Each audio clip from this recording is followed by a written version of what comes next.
This is Mahesh Reddy. In this class, I am going to deal about characteristics of embedded systems and the difference between general purpose computing system and an embedded system. First of all, characteristics of embedded systems. What do you mean by characteristic? Characteristics means what are the qualities that an embedded system is having. And coming to characteristics, what is the first characteristic?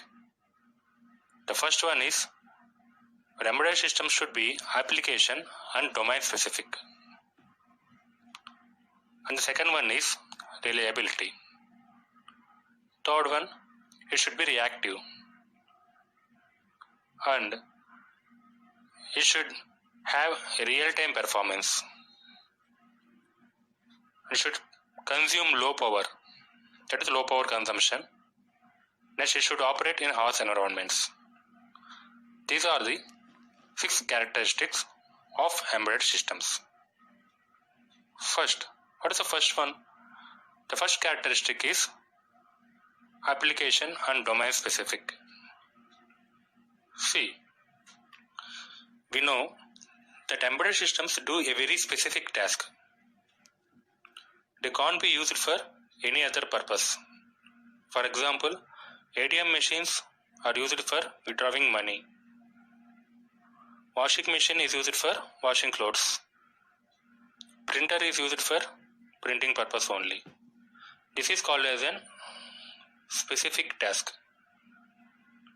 This says that your embedded system is built or optimized for a specific task. So, both hardware and software in an embedded system are optimized for the specific task. Let us see an example. For example, we can't replace the embedded control unit of micro oven with air conditioner embedded control unit. Clear? No. We can't replace the microwave unit into air conditioner. Air conditioner unit is different. Air conditioner is designed for cooling purpose only. Microwave is designed for some heating purpose. You should not change the board controlling cords. This says that embedded applications are application and domain specific. It means that they are specifically built for certain applications in certain domains only. Certain domains means in consumer electronics or in telecom, in automotive or industrial control, etc. Understand? Next, the next characteristic is reliability. See, what do you mean by reliability? Reliable means your system should work for thousands of hours without any break. This is reliability. That means your system should work for longer time. So this calls for a very reliable hardware and software. For example, if the embedded system comes to halt state due to hardware error, then the system should reset itself without any human interaction. It should reset itself without any human interaction. Then only we can say that the system is reliable. If it is doing something by itself, we can say our system is reliable. It works for so many days without any failure. So, reliability is a measure of how much percentage we can rely upon the proper functioning of a system without any failure. Okay? Then the next characteristics should be reactive. Your embedded system should always be reactive with the real world. See, the embedded systems are in contact interaction with the real world through sensors and user-defined input devices. We are going to connect so many sensors to your embedded applications and the sensors will always react with the real world. Any changes that are happening in the real world are captured by these sensors or input devices, and the control algorithm relates in a designed manner to bring this all output variables to desired level. Understand? Hence, embedded systems are referred to as reactive systems, as they produce changes in output in response to the changes in input. If there is any change in input, then corresponding output will also changes. For example, you place a temperature sensor, and according to temperature, you should vary the speed of your fan. See here your system should be reactive. Here temperature sensor is connected to the real world, external world. If temperature increases, the sensor automatically senses that temperature physical value, and it gives that input to your embedded application, what you are building, your system. But your system, it will take the corresponding measure and it will increase your fan speed. Understand? In this way, this is one of the characteristic. In this way, your system should always be reactive. That means you should respond to the inputs and you should produce the corresponding output. Then, coming to the next characteristic, real-time performance. Here, real-time system operation means that a system should respond to request in a known amount of time. That means, let us see, for example, if you are going in a car, suddenly your car met with an accident. What should be happen? The airbag should be released immediately in order to save the life of the driver or some other who is sitting beside the driver. Otherwise, what happens? It may affect the life of the person. So, always your embedded systems should have a real-time performance. That means they should react in a known amount of time. See, in a real-time embedded systems, a specific job has to be completed within a specific time. They have time constraints and they have to work against some deadlines.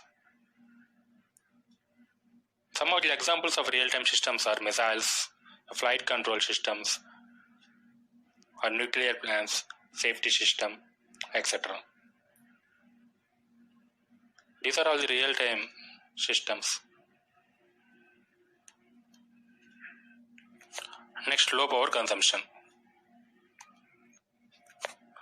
And as we know that most of the embedded system are battery operated devices. That means they are portable devices. So they should consume very less power in order to increase the battery lifetime. The user only prefers your embedded device if it consumes less power. For example, you also buy a mobile phone if your charging exists for 2 days or 3 days. Right now. So, most of the embedded systems operate to a battery. To reduce the battery drain and to avoid frequent recharging of the battery, the power consumption has to be very low. And for this, the hardware designers must address this issue. For example, by reducing the number of components and by designing the processor to revert a low power mode when there is no operation to perform. That means your hardware should be designed in order to operate low power modes. For example, if you are not using Bluetooth or Wi-Fi modules internally in your mobile phone, then the low power module should automatically cut off the power supply or clock which is going to that particular peripheral in order to save the power. Understand? Your design should be like that. So we can reduce the power consumption and we can increase the battery lifetime. Next, the next characteristic, it should operate in harsh environments. That means some of the embedded systems are operated in harsh environment conditions like high temperature zones, areas subject to vibrations and shocks, etc. Systems placed in such areas should be capable to withstand all these adverse operating conditions. We don't know where we place our embedded application. The temperature may be high. In some places temperature may be very low. And sometimes due to rainfall there may be shocks. If you fix your embedded application in a moving vehicle, there may be vibrations. So your embedded application should operate in any harsh environment. Understand? This is also one of the characteristics of your embedded system. Then coming to the difference between a general purpose computing system and an embedded system. What are the differences between a general purpose system and the embedded system? See here, what is the first one? Our general purpose computing system is a combination of generic hardware and general purpose OS for executing a variety of applications.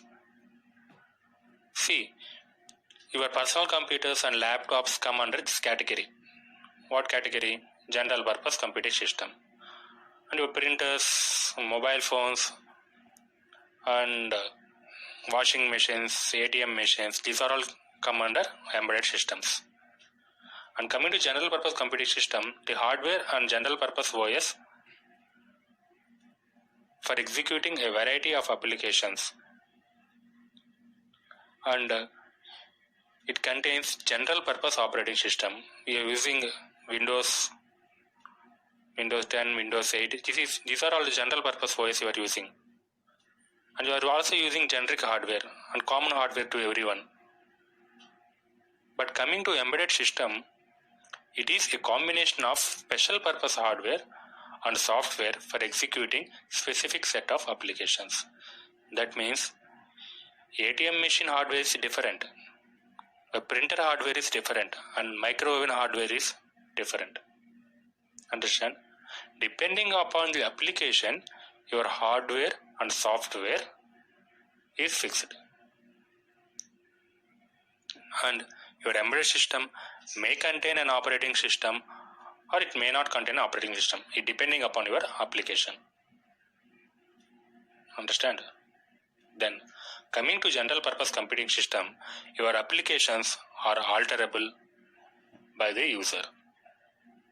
That means you can uninstall your applications and you can install your applications and you can write your own programs in general purpose computing system.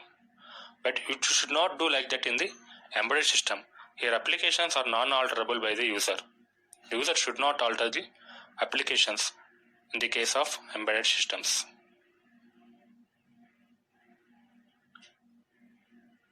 Coming to the general purpose, here performance is a key deciding factor in the selection of the system. Always faster is better. The system should be faster. And coming to embedded system, application specific requirements. That means performance, power requirements, memory usage, as well as the size, whether portable or not, and design and manufacturing cost, etc. These are all the parameters you should consider here in embedded applications. These are key deciding factors for building an embedded application. And your general purpose computing systems are less tailored towards the operating power requirements. It may have the higher power requirements, you can charge them. But embedded systems are highly tailored to take advantage of power saving modes supported by the hardware, as they are portable and real time. Here power saving modes plays a major role in building an embedded applications. And coming to general purpose computing system, response time requirements are not critical. Response time requirements means if you are opening an application and it's taking some time, some delay, then it is not critical. It does not harm anyone. No one dies. But for a certain category of embedded systems, that is real-time embedded systems, hard real-time systems, like mission-critical systems, the response time requirements are highly critical. Because if there is a single mistake, it may damage the whole the plant.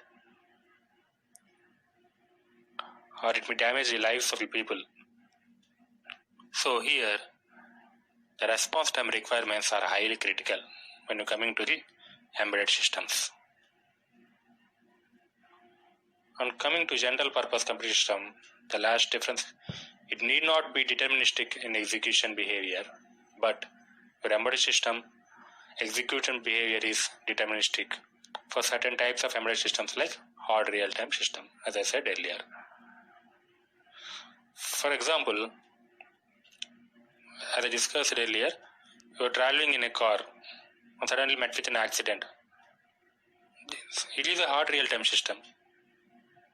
What should be done? It should release the airbag immediately. It should be done at the time.